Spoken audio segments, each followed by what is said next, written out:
Hello hello everybody, how is everybody doing? कैसे हो तुम सब? हाय गाइस, आज एक सेशन तुम्हारे नेशनल इनकम के नाम। हम यहाँ पे तुम्हारे इंपॉर्टेंट क्वेश्चंस करेंगे नेशनल इनकम के। थोड़े एक दो क्वेश्चन है जो थोड़े ट्रिकी होते हैं, तुम्हें लगता है कि यार ये पॉइंट से दूसरा पॉइंट कैसे निकाले, कभी कभी वो चीज़ हम मिस भी कर सकते हैं, तो भूल चूक ना हो एग्जाम में।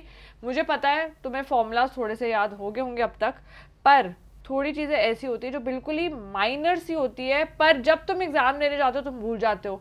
ऐसा ना हो और तुम्हारे बिल्कुल परफेक्ट और फुल मार्क्स आए इकोनॉमिक्स के लिए, उसके लिए मैं बैठी हूँ। ठीक है, तो ताकि हम बिल्कुल परफेक्ट प्रेप करें, इकोनॉमिक्स में फुल मार्क्स आए, उसके लिए हमें बिल्कुल भूल चूक नहीं करनी। तो आज थोड़े थोड़े जो तुम माइनर चीज़ें पर बहुत इंपॉर्टेंट चीज़ें भूल जाते हो, वो चीज़ करेंगे आज। वही न्यूमेरिकल आज उठाएंगे, इंपॉर्टेंट 3 क्वेश्चंस करेंगे। तो लेट्स स्टार्ट, ठीक है। पर बिफोर स्टार्टिंग हम अपना स्वागत तो कर ले, ठीक है। Hi guys, I am Vrinda, your economics educator. I did my graduation from SRCC, my post grad from Delhi School of Economics, and I qualified my NET with 99.92 percentile, ठीक है। तो यार अगर ये सेशन अच्छा लगे तो लाइक शेयर सब्सक्राइब करें टू माई चैनल। और एक और न्यूज़ है, ठीक है। यहाँ पे तुम्हारे VB क्लासेस, मेरी अपनी क्लासेस स्टार्ट हुई हुई है। तुम्हारा बैच स्टार्ट होगा फ्रॉम 10th अप्रैल। तो प्लीज़ मुझे कांटेक्ट करें अगर एनरोलमेंट करनी है। तो ज़्यादा बैचेस में ज़्यादा बच्चे नहीं होंगे ताकि सबको पर्सनल टेंशन मिल पाए। यहाँ पे तुम्हें सारा फीस स्ट्रक्चर दिख रहा होगा कि बैचेस में क्या क्या होना है, क्या क्या फीस है। अगर पर्सनली ट्यूटरिंग लेनी है उसका फीस अलग है, तो you guys can take a screenshot of this. इसमें सारे मेरे कॉन्टैक्ट डिटेल्स है, सब कुछ गिवन है। इंटरेस्टेड हो so you guys can contact easily, ठीक है। चलो जी, ज़रा तुम्हारी क्लास स्टार्ट करते हैं। सबसे पहला क्वेश्चन, ठीक है। यहाँ पे तुम्हें 2-3 चीज़ें गिवन है।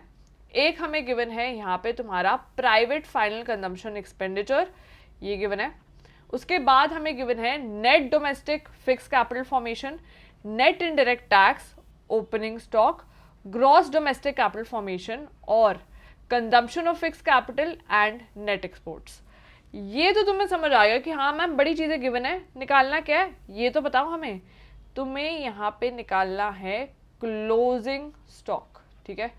क्लोजिंग स्टॉक हमें निकालना है। अब ये ज़रा देखते हैं, कुछ बच्चे बड़े होशियार से होंगे, वो कहेंगे कि मैम बस क्वेश्चन दिखा दो हम कर देंगे सॉल्व।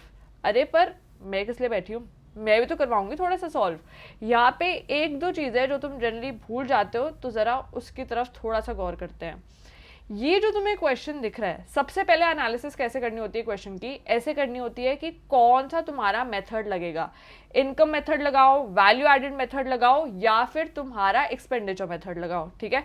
यहाँ पे मैक्सिमम चीज़ें तुम्हें किसकी दिख रही है, ये रहा एक्सपेंडिचर भी गिवन है, ठीक है। यहाँ पे तुम्हारा net domestic fix capital formation given है।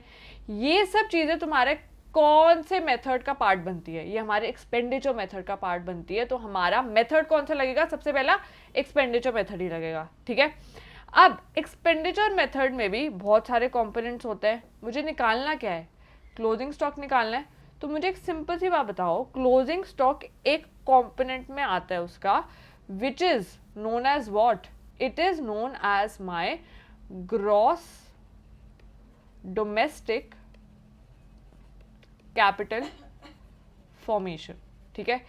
इस वाले पार्ट में ही मेरा एक और पार्ट बनता है क्लोजिंग स्टॉक का, है ना।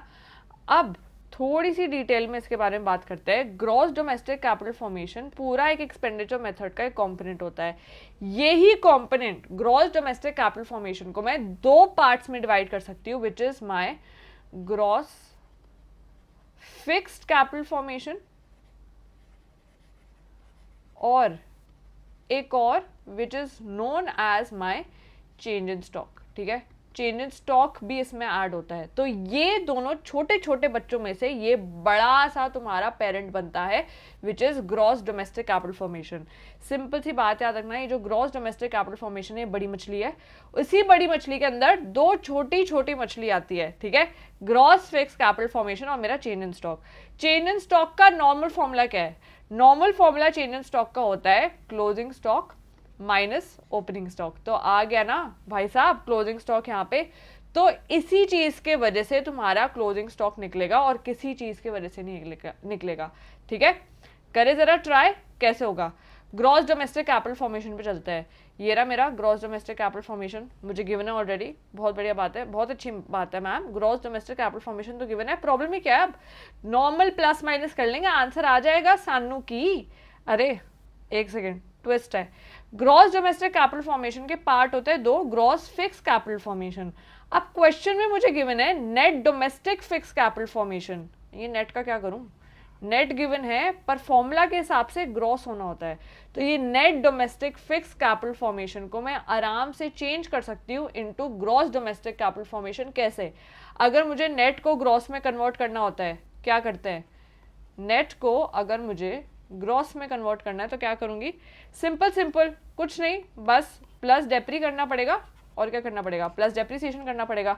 डेप्रीसिएशन का दूसरा नाम क्या होता है, it is consumption of fix capital, इसका दूसरा नाम is consumption of fix capital. तो नेट को करते जरा ग्रॉस में चेंज, सिंपल सिंपल, उस हिसाब से हमारा पूरा फॉर्मूला हो गया, अब तो कोई प्रॉब्लम वाली बात ही नहीं है। ठीक है, नेक्स्ट स्लाइड पे जरा ढंग से करने की कोशिश करते हैं। ये चलो, ये रहा मेरा gross domestic capital formation,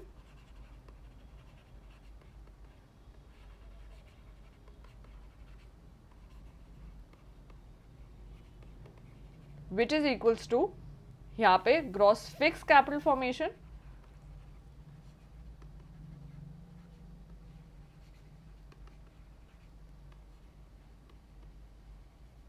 plus change in stock. Change in stock को मैं डायरेक्टली लिख रही हूँ क्लोजिंग माइनस ओपनिंग। अब मुझे निकालना क्या है, क्लोजिंग स्टॉक, सही बात है, क्लोजिंग स्टॉक को सीधा सीधा एक्स ले लो। तो ग्रॉस डोमेस्टिक कैपिटल फॉर्मेशन तुम्हें क्या गिवन है, ऑलरेडी गिवन है 2800, 2800 is equals to gross fix capital formation. Gross fix capital formation given है गाइस, कुछ और नहीं गिवन। तो अभी जरा नेट फिक्स कैपिटल फॉर्मेशन को ग्रॉस में कन्वर्ट करना। Net domestic fix capital formation is 2100, ठीक है, 2100। डेप्रीसिएशन मुझे कितना गिवन है, 550, तो प्लस 550 हो गया मेरे पास। क्लोजिंग स्टॉक को लेता है x माइनस ओपनिंग स्टॉक भी क्वेश्चन में गिवन है already, which is equals to how much, 100, ठीक है। तो ये ले लेते हैं डायरेक्टली तुम्हारा -100। अब अगर इस पूरे चीज को तुम सॉल्व करोगे तो तुम्हारे पास आ जाएगा x इज इक्वल्स टू 250। तो आराम से मुझे मिल गया कि मेरा क्लोजिंग स्टॉक की वैल्यू क्या होगी। ये मेरा सबसे पहला क्वेश्चन था। ये थोड़ी सी ट्रिकी चीज़ें होती है जो कभी कभी माइंड से स्लिप हो जाती है। अब एटलीस्ट एग्जाम में अगर ये क्वेश्चन आएगा तो तुम बौखलाओगे नहीं, तुम्हें ये नहीं पता होगा कि अरे करना क्या है, तुम आराम से क्लोजिंग स्टॉक की वैल्यूज निकाल लोगे, कोई प्रॉब्लम होगी ही नहीं, ठीक है। चलो अब जरा थोड़ा सा नेक्स्ट की तरफ चलते हैं। नेक्स्ट क्वेश्चन मेरा क्या कहता है, नेक्स्ट क्वेश्चन में मुझे गिवन है compensation of employees, profits, dividends, GNPMP, rent, interest, gross domestic capital formation, ओए बड़ी चीजें गिवन है, net fix capital formation, change in stock, factor income from abroad and net indirect taxes. बहुत सारी चीजें गिवन है। निकालना क्या इसमें, तुम्हें यहाँ पे निकालना है सीधा सीधा जीडीपीएफसी, ठीक है, जीडीपीएफसी निकालना है यहाँ पे, gross domestic product at factor cost, ये निकालेंगे। ये तो बड़ा आसान सा लग रहा है ना, जीडीपीएफसी तो आ जाएगा। यहाँ पे बड़ी चीज़ें गिवन भी है, बहुत सारी चीज़ें गिवन है यहाँ पे। अब ज़रा सुनना, सबसे पहले मैंने क्या सिखाया था तुम्हें, जो हमने पहले वाले क्वेश्चन में किया था, मेथड्स हम सारे सेम फॉलो करेंगे। बड़ी सारी चीज़ें तुम्हें गिवन है, पर एनालाइज करो सबसे पहले कि कौन सा मेथड लगेगा। यहाँ पे मुझे गिवन है compensation of employees, profits given है, डिविडेंड गिवन है, रेंट गिवन है, इंटरेस्ट गिवन है, बड़ी सारी चीज़ें गिवन है। उसके हिसाब से मेरा एक जो मेथड लगेगा यहाँ पे, that is known as my income method. क्योंकि सारे मुझे इनकम मेथड के कंपोनेंट्स गिवन है, तो मैं कहीं और क्यों जाऊं। जब सारे कंपोनेंट्स गिवन है तो इनकम मेथड का फॉर्मूला लगाओ सीधा सीधा, कोई और भसड़ ही नहीं है, कोई और प्रॉब्लम ही नहीं है तुम्हें, ठीक है। अब जरा यहाँ पे सुने एक बात, वेरी वेरी इंपॉर्टेंट, क्योंकि तुम थोड़े से फॉर्मूलाज भूलते हो। बेसिक चीजें जो मैं करा रही हूँ जरा समझने की कोशिश करना, सब समझ आएगा। जब मैं इनकम मेथड लेती हूँ और सारी इनकम्स ऐड करती हूँ, तो उस इनकम का टोटल क्या बनता है मेरे पास, उस इनकम का टोटल बनता है एनडीपीएफसी, ठीक है। उसका नाम क्या है, net domestic product at factor cost, उसका नाम ही होता है एनडीपीएफसी। अब मुझे निकालना क्या है, मुझे निकालना है यहाँ पे जीडीपीएफसी। सीधा सीधा मुझे गिवन है कि जीडीपीएफसी निकालना है। पर अगर मैं सारे के सारे इनकम, जैसे for example compensation of employees लेती हूँ, प्रॉफिट लेती हूँ, रेंट लेती हूँ, इंटरेस्ट लेती हूँ, इन सबको अगर मैं ऐड कर दूँ तो मेरे पास क्या आ जाएगा, एनडीपीएफसी आ जाएगा स्ट्रेट, इधर उधर जाने की जरूरत नहीं है। एनडीपीएफसी अगर एक बार आ गया तो ग्रॉस डोमेस्टिक प्रोडक्ट निकालना मेरे लिए मुश्किल बिल्कुल भी नहीं होगा, कोई प्रॉब्लम नहीं होगी। सही बात है, ठीक है। अब जरा थोड़ा सा आगे की तरफ चलते हैं कि इसमें होगा क्या और क्या नहीं होगा। यहां पर एनडीपीएफसी निकालो, चलो एनडीपीएफसी निकालते हैं। सबसे पहले कंपनसेशन ऑफ एम्प्लॉयज लेना ही पड़ेगा 800, तो यहां पर एनडीपीएफसी अगर मुझे निकालना पड़ेगा, this will be equal to COE plus, सारे जरा लेते हैं, प्रॉफिट्स भी आएगा क्योंकि प्रॉफिट्स भी उसका कॉम्पोनेंट होता है, प्लस प्रॉफिट, ठीक है। उसके बाद जरा नेक्स्ट चलते हैं, क्या लेना पड़ेगा एक और, यहां पर रेंट भी गिवन है, इंटरेस्ट भी गिवन है, दोनों चीजें लेनी पड़ेगी, रेंट भी लेनी पड़ेगी और इंटरेस्ट भी लेना पड़ेगा। तो प्लस रेंट प्लस इंटरेस्ट, ये दोनों चीजें आ गई मेरे पास एनडीपीएफसी निकालने के लिए। अब यहाँ पे तुम बच्चों के पास एक क्वेश्चन आ रहा होगा दिमाग में, मैम डिविडेंड भी तो गिवन है, डिविडेंड का मैं क्या करूं, डिविडेंड मैम क्यों नहीं ले रही। जब मुझे क्वेश्चन में ऑलरेडी प्रॉफिट्स गिवन होगा तो मैं अलग से डिविडेंड नहीं लूंगी, क्योंकि हम ये अज्यूम करते हैं, या फिर एक और एस्पेक्ट भी होता है, एक और कॉन्सेप्ट भी होता है जिसमें हम ये बिलीव करते हैं कि प्रॉफिट्स में ऑलरेडी डिविडेंड एडेड होगा, प्रॉफिट का पार्ट डिविडेंड होता ही होता है। क्लियर होगी बात, ठीक है। तो प्रॉफिट्स अगर गिवन है तो डिविडेंड लेने की जरूरत नहीं है, क्योंकि हम क्या सोच लेते हैं, ये क्या कॉन्सेप्ट है कि डिविडेंड ऑलरेडी प्रॉफिट में होता है, तो अलग से लेने की जरूरत नहीं है। एक और बार ले लोगे तो डबल काउंटिंग हो जाएगी, ठीक है। प्रॉफिट्स ले लिया, सब ले लिया, एनडीपीएफसी आ गया, तो जरा मैं यहाँ पे निकाल लेती हूँ, COE is given as 800 plus profit लेते हैं, प्रॉफिट कितना है मेरे पास 200 रुपए का, प्लस रेंट कितना है मेरे पास 150, और इंटरेस्ट कितना है मेरे पास सीधा सीधा 100 रुपए का। ये मेरे पास सारी चीजें आ गई, एनडीपीएफसी मेरा निकल जाएगा। एनडीपीएफसी आ गया, पर निकालना मुझे क्या है, जीडीपीएफसी। जीडीपीएफसी निकालने के लिए नेट अगर मुझे है ऑलरेडी मेरे पास, और नेट अगर गिवन है और मुझे ग्रॉस की तरफ जाना है, तो मैं क्या करूंगी, प्लस डेप्रिसिएशन या माइनस डेप्रिसिएशन। परफेक्ट, थोड़ी चीजें तो एटलीस्ट याद हो रही है। मुझे करना पड़ता है प्लस डेप्रिसिएशन अगर मुझे नेट से ग्रॉस की तरफ जाना है। तो डेप्रिसिएशन तो है नहीं, पूरे क्वेश्चन में कहीं पर भी नहीं है डेप्रिसिएशन, सब कुछ गिवन है सिवाय डेप्री के।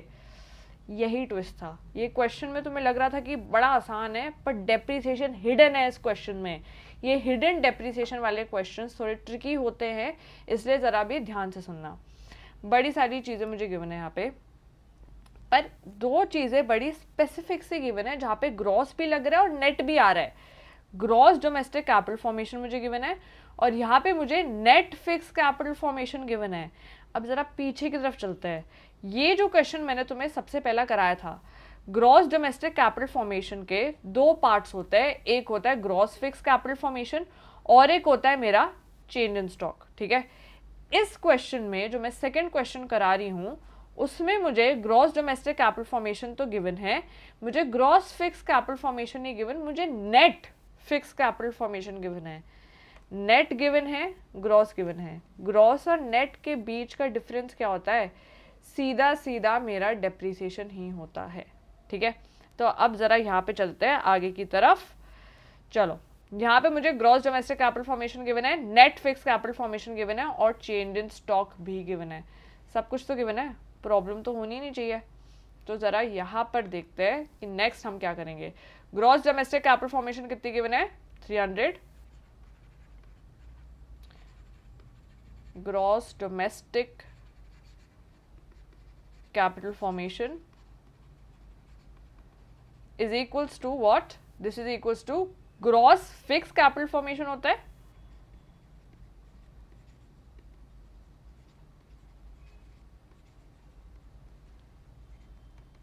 Plus change in stock. Change in stock होता है, ये दोनों चीजें होती है। चेंज इन स्टॉक तो मुझे सीधा सीधा गिवन है, तो कोई भसड़ ही नहीं है इसमें, प्लस 500 कर दो। अब मुझे ग्रॉस फिक्स कैपिटल फॉर्मेशन तो गिवन नहीं है, मुझे नेट गिवन है, नेट फिक्स कैपिटल फॉर्मेशन, तो नेट ही लेती हूँ। अब क्या करूँ, नेट को मुझे अगर ग्रॉस में चेंज करना होता है तो मुझे क्या करना पड़ता है, इसमें प्लस डेप्रिसिएशन करना पड़ता है। तो this will be equal to net fixed capital formation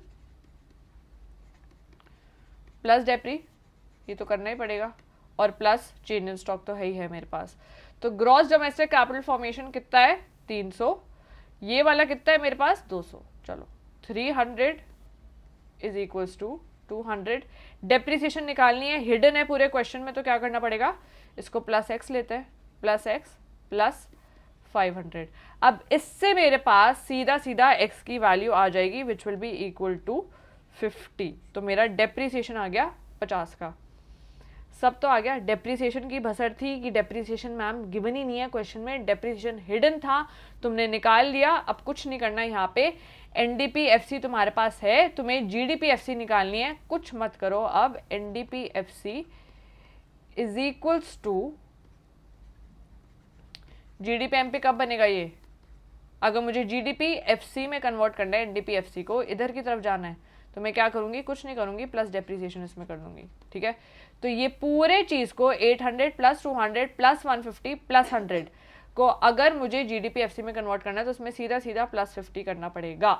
तो करते हैं जरा अब, और क्या करेंगे, GDPFC is equals to NDPFC plus depreciation which is equals to how much, 800 200 150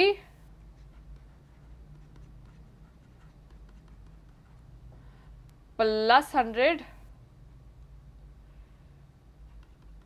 और प्लस डेप्रिसिएशन विच इज 50, तो ये प्लस 50 हो गया। तो मेरे पास जीडीपीएफसी आ गया टोटल आराम से 1300 का। ठीक है, कोई प्रॉब्लम ही नहीं हुई, सारी चीजें निकल गई, ये क्वेश्चन भी कंप्लीट हो गया। अब जरा नेक्स्ट क्वेश्चन की तरफ चलते हैं जो हमारा थर्ड इंपॉर्टेंट क्वेश्चन है।